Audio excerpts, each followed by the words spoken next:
નમસ્કાર. આજે આપણે વાત કરવાના છીએ કન્યા રાશિ વિશે અને એમના જીવનમાં ચાલી રહેલા એક ખૂબ જ મહત્વના તબક્કા વિશે. આ એક એવી સફર છે જે સંઘર્ષથી શરૂ થઈને એક શક્તિશાળી પુનર્જન્મ તરફ જઈ રહી છે. ચાલો સમજીએ કે આખી વાત શું છે. આ લાઈન સાંભળીને કંઈક યાદ આવ્યું?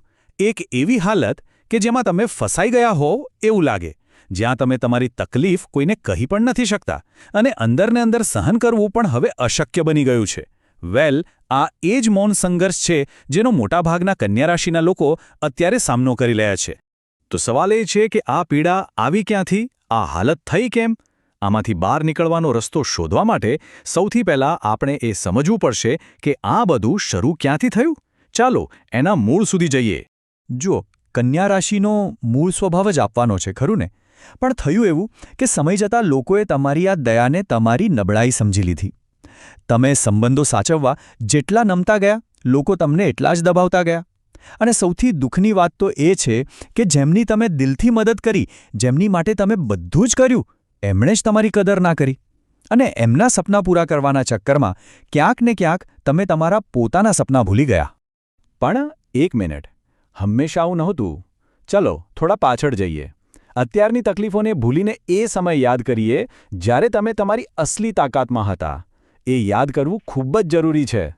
અહીંયા જુઓ, બે અલગ અલગ ટાઈમલાઈન છે. એક છે 2018થી 2021, જેને આપણે ગોલ્ડન ટાઈમ કહી શકીએ. એવો સમય જ્યારે તમે શૂન્યમાંથી સર્જન કર્યું હતું, માન સન્માન મેળવ્યું હતું અને તમારી અંદર એક અલગ જ શક્તિ હતી. પણ પછી આવ્યો 2021 પછીનો સમય, જાણે બધું જ અટકી ગયું, ગાડી પાટા પરથી ઉતરી ગઈ. યાદ કરો એ સ્વર્ણકાળને. તમે જ હતા જેણે પોતાની મહેનતથી, પોતાની લગનથી પથ્થરમાંથી પાણી કાઢ્યું હતું. તમે પોતાની સફળતા જાતે જ ઘડી હતી. એ શક્તિ આજે પણ તમારી અંદર જ છે, ક્યાંય ગઈ નથી. બસ એની ઉપર થોડી ધૂળ જામી ગઈ છે. તો પછી અચાનક એવું તે શું થયું કે ગાડી પાટા પરથી ઉતરી ગઈ? ક્યાં ભૂલ થઈ? એવો કયો ટર્નિંગ પોઈન્ટ આવ્યો કે બધું બદલાઈ ગયું? અને આ રહી એ ભૂલ. તમે જુઓ, તમે કેટલો ભોગ આપ્યો. શાંતિ જળવાઈ રહે એ માટે ચૂપ રહ્યા. પરિવાર અને મિત્રોને હંમેશા પોતાનાથી આગળ રાખ્યા. પોતાની બચત, પોતાની કારકિર્દીની તકો, બધું જ જતું કર્યું. પણ સામે શું મળ્યું? માન સન્માનને બદલે ટીકાઓ. તમને પ્રાથમિકતા નહીં પણ એક ઓપ્શન તરીકે જોવામાં આવ્યા. અને એનાથી જે દિલ પર ઘા વાગ્યા એ સૌથી ઊંડા હતા. પણ હવે બ્રહ્માંડ પોતે જ વચ્ચે આવ્યું છે. જે થઈ રહ્યું છે એને કોઈ મુશ્કેલી ન સમજતા. આ તો શનિદેવનો એક મોટો ઇશારો છે, એક સિગ્નલ છે કે હવે યુ ટર્ન લેવાનો સમય આવી ગયો છે. જ્યોતિષમાં આને શનિ-કેતુનો ષડાષ્ટક યોગ કહેવાય છે. પણ આ ભારે શબ્દથી ગભરાવાની જરૂર નથી. ચલો આપણે એને એકદમ સિમ્પલ રીતે સમજીએ. સમજી લો કે આ એક મોટી સાફ સફાઈનું કામ ચાલી રહ્યું છે. બ્રહ્માંડ તમારા જીવનમાંથી એવા નકારાત્મક લોકોને અને એવી પરિસ્થિતિઓને દૂર કરી રહ્યું છે જે તમારા માટે યોગ્ય નથી. અને હા, આ સમયમાં લોકોના અસલી ચહેરા પણ સામે આવશે. અને આ સાફ સફાઈ અને બદલાવ માટે એક ડેડલાઇન પણ છે. એ તારીખ છે 20 ઓક્ટોબર 2026. આ તારીખને મગજમાં બરાબર ફિટ કરી લેજો. આ તમારા પરિવર્તનનો અંતિમ સમય છે. આ તારીખ સુધીમાં તમારો સંપૂર્ણ નવો જન્મ થઈ ચૂક્યો હશે. તો હવે આપણે જાણીએ છીએ કે શું થઈ રહ્યું છે અને ક્યાં સુધીમાં થશે. પણ સવાલ એ છે કે આ સમયને પાર કેવી રીતે કરવો? એના માટે જીવનના અમુક જૂના નિયમોને તોડીને નવા નિયમો બનાવવા પડશે. એક નવી નિયમ પુસ્તિકા તૈયાર કરવી પડશે. અને નવા નિયમોમાં સૌથી પહેલો અને કદાચ સૌથી અઘરો નિયમ છે ના કહેતા શીખવું. આના 3 સિમ્પલ સ્ટેપ્સ છે. પહેલું, ઓળખો કે ક્યાં તમારો ફાયદો ઉઠાવાઈ રહ્યો છે. બીજું, જ્યાં તમારો સમય અને શક્તિ વેડફાઈ રહી હોય ત્યાં એકદમ સ્પષ્ટ રીતે અને સન્માન સાથે ના પાડી દો. અને ત્રીજું, એ વાત સ્વીકારી લો કે તમારી ના સાંભળીને જે લોકો દૂર થઈ જાય એ લોકો ક્યારેય સાચા અર્થમાં તમારા હતા જ નહીં.